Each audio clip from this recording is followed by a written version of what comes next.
Good morning, नमस्कार और शुभ नागपंचमी। नागपंचमी की आप लोगों को हार्दिक शुभकामनाएं। आज नागपंचमी और मॉर्निंग में देखिए कितना अच्छा मौसम बना हुआ है। सोमवार भी है, सावन का तीसरा सोमवार, नागपंचमी एक ही दिन पड़ गया है और भोलेनाथ कह रहे हैं कि तुम चढ़ाओ ना चढ़ाओ, मैं खुद ही बरस के खुद ही नहा लूँगा।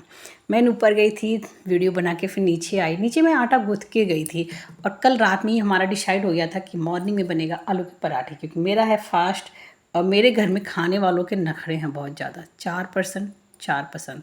हस्बैंड का है कि मैं अब लंच नहीं ले जाऊँगा और आलू का पराठा तीनों खा सकते हैं, बेटा थोड़ा नखरा करेगा।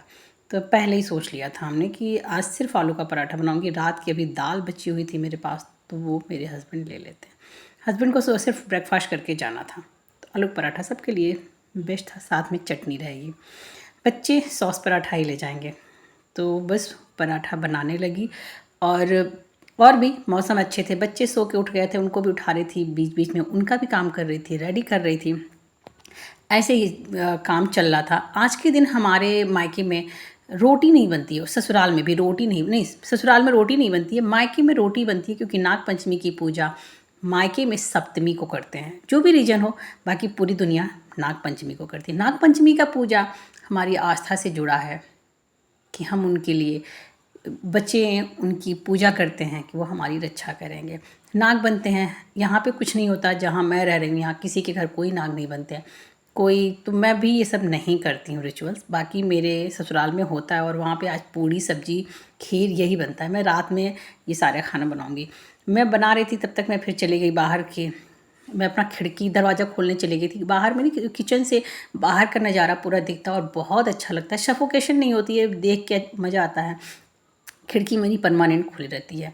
फिर वहाँ से आई और पराठे सेकने में लग गई। बच्चों का लंच रेडी करके बाद में हस्बैंड के लिए पराठे सेकूंगी, पर पहले बच्चों के लिए। और यहाँ से आप खिड़की से नज़ारा देख सकते हैं। बहुत अच्छा लगता है जब आपका किचन खुले में हो, जहाँ से आप बाहर की कुछ चीज़ें देख सकती हूँ, बाहर से कुछ हवाएं आ सकती हूँ।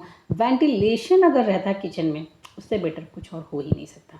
लेडीज़ों के लिए दो ही चीज़ सबसे इम्पॉर्टेंट होती है। खासकर मैंने अपनी लाइफ में ये देखा है कि मुझे वॉशरूम थोड़ा बड़ा होना चाहिए था, अच्छा हो, और दूसरा किचन मेरा बड़ा हो, और सबसे जो अच्छी चीज़ है कि खिड़की हो। ये मैंने अपने हिसाब से रहा। बच्चों को मैंने रेडी कर दिया। बारिश हो रही है, बारिश रुकने का नाम नहीं ले रही है। इनको रेनकोट पहनाया और बस अब इनके पापा छोड़ने जा रहे हैं। विद्यम की कैब जो है ना वो बार बार आगे चली आ रही थी, और इनका रेनकोट इनका नहीं, इनकी दीदी का है, छोटा हो रहा है। नेक्स्ट ईयर में हम इनके लिए रेनकोट लेंगे। अभी फ़िलहाल ज़रूरत नहीं है, काम चल जा रहा है। सबके जाने के बाद फिर हस्बैंड गए, उनका नाश्ता वास्ता कराने के बाद मैं आ गई अपने काम पे। थोड़ी देर मैं रेस्ट की हूँ पहले, उसके बाद मैं बेड सही कर चुकी थी, कुछ कुछ सामान हटा ली थी, झाड़ू लगाई हूँ, पूरा घर साफ़ की हूँ, बर्तन रह गया था। तभी मेरे पास आ गए एक भैया और बोले कि दीदी आज मुझे कप चाय पिला दो। तो मैं बोली अच्छा ठीक है, 5 मिनट दीजिए। मैं नहाने जा रही थी, लेकिन फिर मैं रुक गई।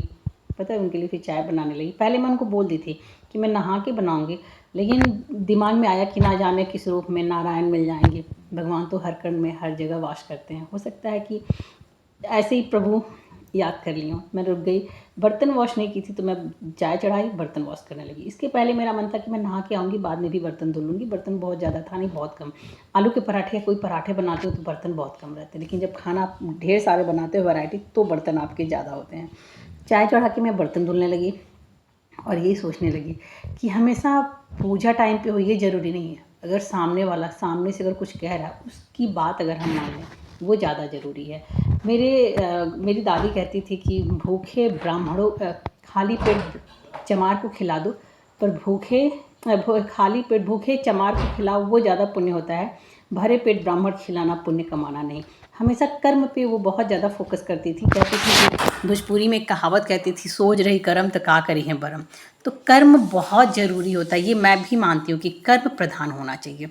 चाय बन रहा था, मैंने उनको फ़ोन कर दिया था कि भैया आ जाइए और आप चाय पीजिए। कर्म प्रधान हमेशा हर चीज़ में, गीता में और हर जगह कहा गया कि कर्म ही सबसे बड़ा आपका गुण है, और आपको जो भी रिजल्ट मिलता है वो आपके पूजा पाठ उपवास से नहीं, आपके कर्मों के हिसाब से मिलता है। तो आज का वीडियो मैं ज्ञान देने के लिए नहीं, लेकिन जो मन में भाव आते हैं मैं वही आपको भी बता रही हूँ कि आज अचानक से ऐसे आ गया। अब उनके लिए चाय बनाई तो मैं अपने भी चाय पीने बैठ गई। ये बहुत अच्छी आदत नहीं है, लेकिन ठीक है, इसके बाद मैं चाय नहीं पीऊँगी, ये भी सोच रही थी। बेलपत्र, फूल, सब मिट्टी। आज मैं सोच रही थी कि कैसे मैं शिवलिंग की पार्थी बनाऊँ, बहुत मैं लेकिन बिना नहाए भी नहाई नहीं थी। फिर गई बारिश में ही मिट्टी लाके मैं थोड़ा सा और आगे ला के रख ली हूँ और उसके बाद मैं शिवलिंग बनाई हूँ। बारिश आ रही थी पर उसमें ला के फिर मैं जल्दी से अपना, क्योंकि मेरा रोज़ का तो नहीं हो पा रहा पर मंडे मैं शिवलिंग पार्थिव बना रही हूँ। मेरे पास ऑलरेडी नर्मदेश्वर महाराज हैं, पर अगर मैं ये नहीं बना के पूजा करती ना तो मुझे बहुत अफसोस होता और बहुत बुरा फील होता। फिर मैं बच्चों को लेने स्कूल चली गई, वहाँ से उनको लेके आई, मैं सो गई थी। सो के उठने के बाद बच्चों को होमवर्क कराए और विद्वान को देखी। कभी कभी छोटे बच्चे ऐसे काम कर जाते हैं कि अकस्मात आपको बहुत अच्छा लगता है। मैं फ़ोन में ही अपना काम कर रही थी, तब तक देखी कि ये अपने स्टडी टेबल को देखिए कैसे कर लिया। कोई प्रॉपर स्टडी टेबल नहीं हमारे पास, यही है दोनों बच्चों का। तो ये ऐसे करके और उस पर से अपनी गाड़ी को सरका रहा है क्योंकि इसकी बैटरी ख़त्म हो गई है। तो दिमाग ऐसे बच्चे चलाते हो। चेतन अपने ही वही जो भी पढ़ रही थी उसी से अपना खेल खेलना शुरू हो गई, तुम आउट हो जाओ, तुम आ जाओ, तुम जाओ। तो मैं उसको वीडियो बनाने लगी। फिर मैं जब चेतन का कुछ काम था जो फ़ोन में आना था, फ़ोन में आ गया था, मैं उसको वर्क कराने लगी। और खुद की भी मैंने आज साड़ी पहना था काफ़ी दिनों बाद, तो मैं सोच रही थी कि चलो अपना साड़ी में एक वीडियो बनाएं। तभी फ़ोन आ गया एक आंटी का कि मंदिर जाना है। तो पूजा के नाम पे, मंदिर जाने के नाम पे मैं कभी भी मना नहीं कर पाती हूँ। फिर मैंने कहा ठीक है मंदिर चलते हैं, काम करके।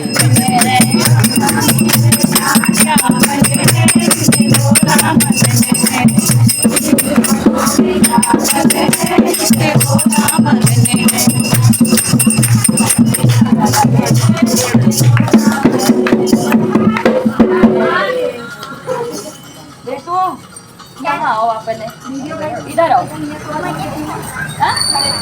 नीचे चली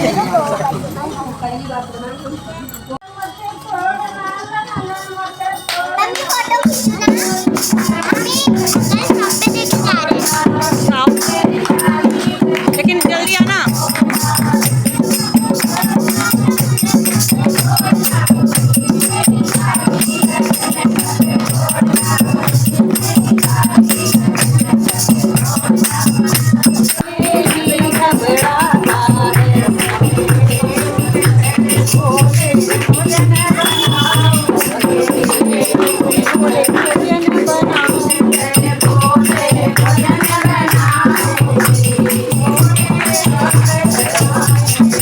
थोड़ा बहुत वीडियो मैंने वहाँ पे बनाया, कीर्तन हो रहा था, कुछ लेडीज़ें मिलके आपस में पूजा कर रही थी और बहुत अच्छा लगा।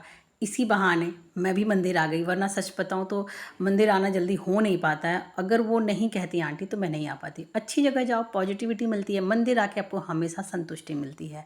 दर्शन भगवान को बुलाना था, भगवान ने